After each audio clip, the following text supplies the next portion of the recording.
Bienvenidos al debate de Fundación Libertad y Desarrollo.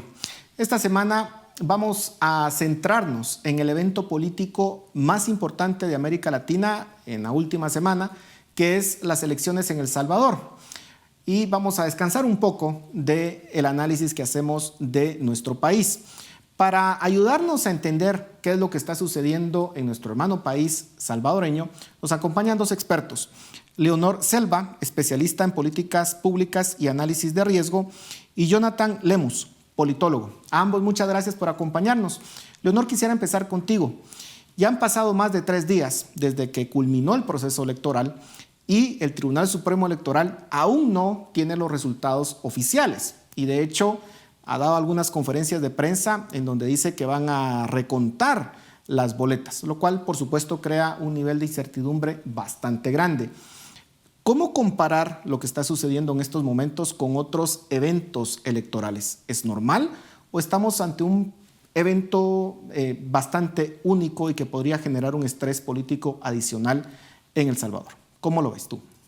En términos de administración del proceso electoral, este probablemente es el fracaso más grande del Tribunal Supremo Electoral desde los acuerdos de paz. Digamos que en una elección normal, los resultados en El Salvador se dan máximo 2 horas después. Ya se empiezan a dar resultados preliminares. Eso incluyendo el hecho de que nosotros tenemos un sistema para la elección parlamentaria de voto cruzado, que es sumamente complejo y que hace todo un poco más lento. Sin embargo, hay que aclararlos. Han pasado 3 días hábiles después de la elección y no se ha iniciado el conteo, que ahora va a ser manual. Esta no era la primera vez que se estableció un sistema de transmisión electrónica, probablemente es la 4ª elección en la que se hacía así. Y sin embargo, en este caso colapsó a nivel nacional y absoluto prácticamente. ¿Y a qué se puede deber, Leonor? ¿Por qué en otras ocasiones sí funcionó y en esta ocasión no? ¿Qué hay detrás de todo esto? ¿Hay la posibilidad, por ejemplo, de un fraude o no? ¿Es simplemente el hecho de que no se hicieron las tareas que se tenían que hacer? Ciertamente hay algunas personas que están alzando la voz respecto de un fraude. Sin embargo, mi opinión personal es que esto es pura inoperancia de parte del Tribunal Supremo Electoral. Esta conformación particular de magistrados es la primera vez que ellos organizan un proceso electoral.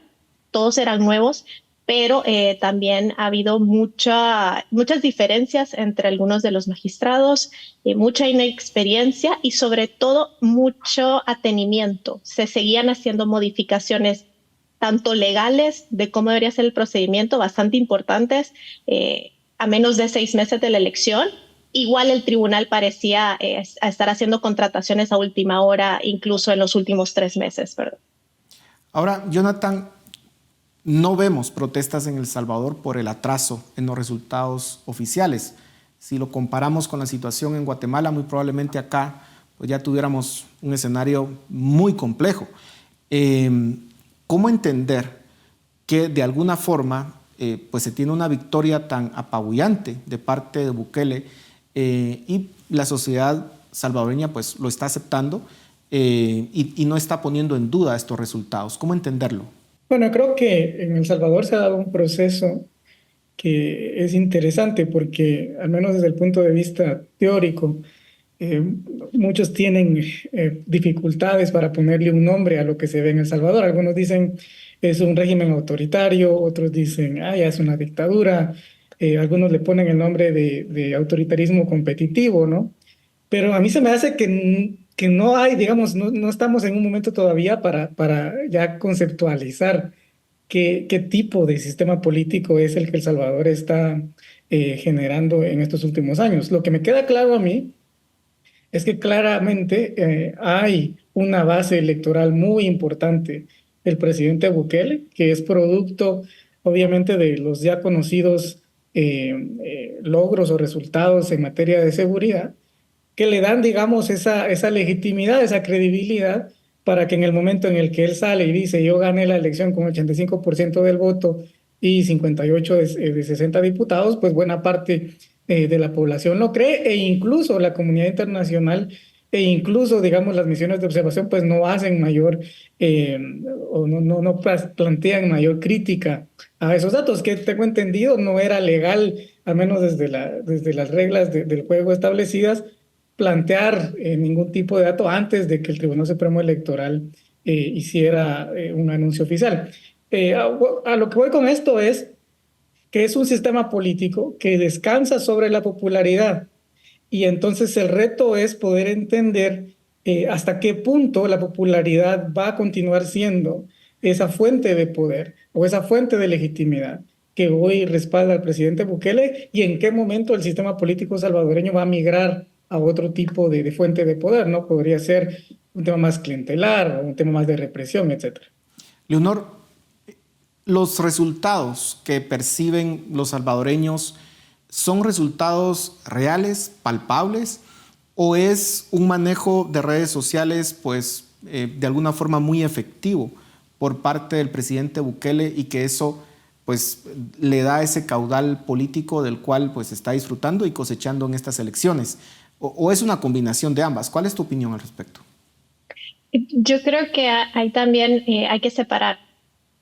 Creo que hay bastante consenso generalizado en que de cualquier forma para la elección presidencial, el presidente Bukele ganó y por una diferencia bastante amplia respecto de los otros participantes. Entonces, creo que como el énfasis siempre está en la presidencial, eso es lo que ha hecho que también la gente de alguna forma acepte el resultado.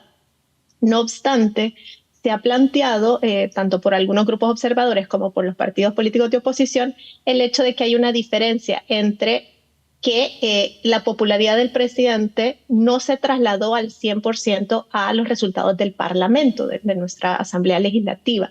Y ese es realmente el punto de honor que al menos los partidos políticos están disputando, ¿no? Hay que aclarar, por ejemplo, que ya que Jonathan hablaba de cuál es el sistema político, por ejemplo, el presidente Bukele dijo en su discurso de aceptación, de autoproclamación de la reelección, dijo, ahora El Salvador es un sistema de partido único democrático, ¿no? Él ya ha jugado varias veces con esta idea de inspirarse en los sistemas asiáticos, particularmente el sistema de Singapur o chino a veces. Entonces es una especie de híbrido tropicalizado de acá. Pero, por ejemplo, eso en los números no se ha dado. Se esperaba, y creo que incluso ellos esperaban que desaparecieran los dos partidos mayoritarios bastante desacreditados, y a pesar de ello, por los números, ambos han sobrevivido. Entonces, creo que la gran discusión es en los números de la asamblea, no tanto en la elección del presidente, donde sí ha habido consenso, y por eso es que también los partidos y organismos internacionales han reconocido ya esa victoria para dar certidumbre un poco. Jonathan, si bien cuesta, como ustedes ya lo decían, etiquetar qué es lo que estamos viendo en El Salvador, lo cierto es que pareciera que el presidente Bukele pues no solamente controla el Ejecutivo, sino también tiene una enorme influencia en los otros órganos del Estado y que eso le da un poder pues bastante grande y que esa noción de una república en donde hay pesos y contrapesos pues parece que ha desaparecido en El Salvador. ¿Compartes esa visión o crees que el presidente Bukele todavía enfrenta algún tipo de oposición efectiva? Porque puede existir todavía estos partidos políticos que decía Leonor, pero no necesariamente ser efectivos en plantear una oposición a los planes que pueda tener a futuro. Bueno, electoralmente creo que él sí ha logrado una hegemonía electoral. Y no solo desde el punto de vista de que tenga los números su partido en la asamblea, sino que incluso en el proceso mismo de cómo llegan los diputados a la asamblea, lo que he podido observar es que estos diputados dependen completamente de la figura del presidente. O sea, no hay, digamos, un escenario, al menos desde un punto de vista comparativo, donde tienes un presidente que tal vez tiene los números, por ejemplo, pensemos en Andrés Manuel López Obrador en México, que tiene los números en el Congreso, pero muchos de sus diputados tienen una imagen propia, tienen una maquinaria política propia, especialmente en los niveles estatales y municipales. En El Salvador no se ve eso, en El Salvador se ve que los diputados básicamente compiten a partir de la marca del presidente. Alguno que otro tal vez tendrá un porcentaje de conocimiento, pero no hay, digamos, maquinarias políticas dentro de ese partido, que tampoco queda muy claro y qué tan organizado sea el partido Nuevas Ideas. Parece más una maquinaria electoral que gira alrededor del presidente Bukele. Entonces, en ese sentido, no hay oposición, porque podría haberla incluso a lo interno, pero no existe oposición y no la va a seguir habiendo en la medida que su figura, su marca sea muy popular y permita tener cierto nivel de arrastre. Ahora, obviamente existe la política más informal, ¿no? Lo que sucede fuera de los poderes del legislativo y el judicial. Quizás allí puede que haya actores, digamos, que tengan cierta capacidad para poner uno que otro límite. Podemos hablar, digamos, incluso de actores transnacionales que puedan tener un poco de influencia allí, pero de eso, digamos, no nos enteramos tan fácilmente porque pues sucede detrás de cámara, ¿no? Leonor, ¿qué tanta represión a la libertad de expresión hay en El Salvador? Porque, por ejemplo, algunos periódicos internacionales dan cuenta de personas que están en el exilio hoy en día y que de alguna forma hay un hostigamiento constante a la crítica que se pueda plantear internamente dentro de El Salvador. ¿Es así? ¿Realmente hay una represión o es más una percepción desde afuera? A ver, yo creo que si le preguntas a la mayoría de salvadoreños, y eso lo digo de distintas clases sociales y de distintos orígenes, creo que habría bastante consenso en que hay un ambiente de autocensura. Y claro, hay gente que debate si ese concepto existe, ¿no? Tú no te autocensuras, al final te censuras porque alguien te puede sancionar. Por supuesto. Pero es eso. La última encuesta de la Universidad Centroamericana reveló que más del 60% de la población tiene miedo a expresar posiciones políticas. Y de nuevo, en parte esto se debe al régimen de excepción y a la posibilidad de que el régimen se aplique incluso a casos que no estén relacionados con pandillas, es decir, una detención arbitraria. Y ha habido casos ciertamente en la que se ha aplicado el régimen de excepción, que debería ser solo para pandillas, a otros casos que no tienen que ver nada con pandillas, entonces de ahí viene el temor. Lo otro, creo que sí hay una represión respecto de la prensa. En primer lugar, cerrando todos los espacios de acceso a información pública. Prácticamente estamos a ciegas, casi toda la información termina siendo reservada. Y lo que ha operado es la expulsión de periodistas. Porque un poco el argumento es, miren, no hay periodistas presos, como en Venezuela, como en Nicaragua, pero eso es una combinación de un poco que esa es la salida elegante para el gobierno a veces, de callar voces, que es en lugar de arrestarte, yo pongo suficiente presión para que tú te sientas en riesgo y salgas del país y se activen aparatos de la cooperación internacional o de asilo de otros países, como una medida preventiva, pero que al final también termina censurando esas voces. Entonces, diría eso.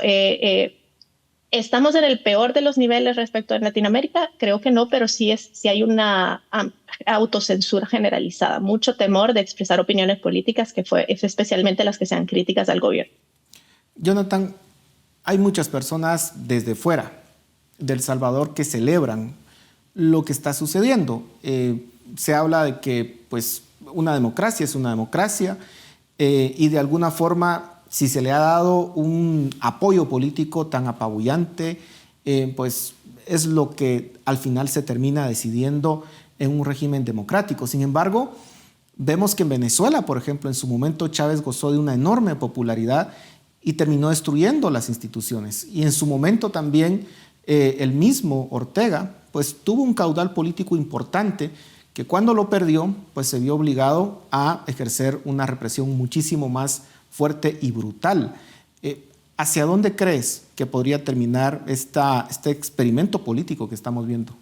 Bueno, yo creo que has dicho algo importante y que se vincula con lo que mencionaba al inicio, ¿no? Ahora mismo la fuente de poder de este grupo político es la popularidad del presidente.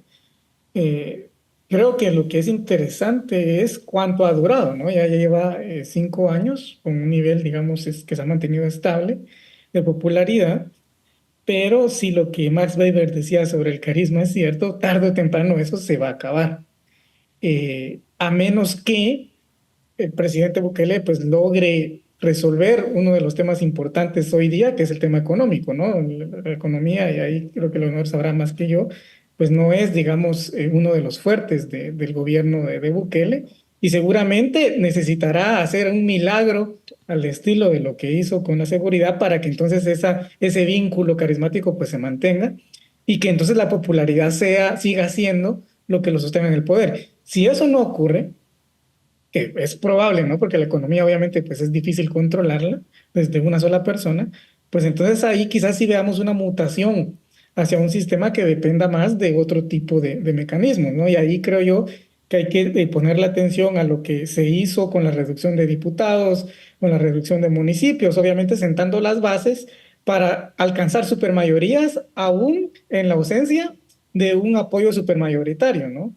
Y luego creo yo como último recurso, pues entonces la represión que efectivamente tú mencionabas, pues se utiliza ocurriendo al menos venezolano y nicaragüense.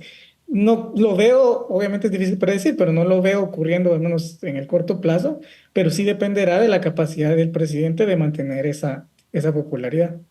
Se nos está terminando el tiempo, Leonor, pero la situación económica de El Salvador es realmente motivo de preocupación dentro de la población. ¿Y cómo ves o cómo proyectas a futuro el gobierno del presidente Bukele? Por ejemplo, ¿crees que buscaría una tercera, una cuarta reelección?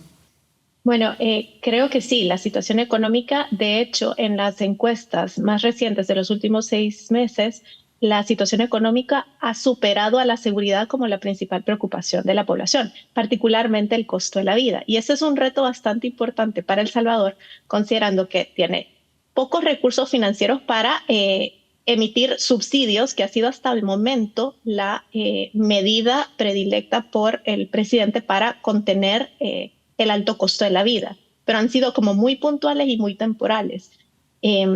El otro reto es eso, que El Salvador tiene limitantes estructurales para hacer crecer la economía, entonces esa idea de el milagro económico en el corto plazo sí puede ser su principal reto.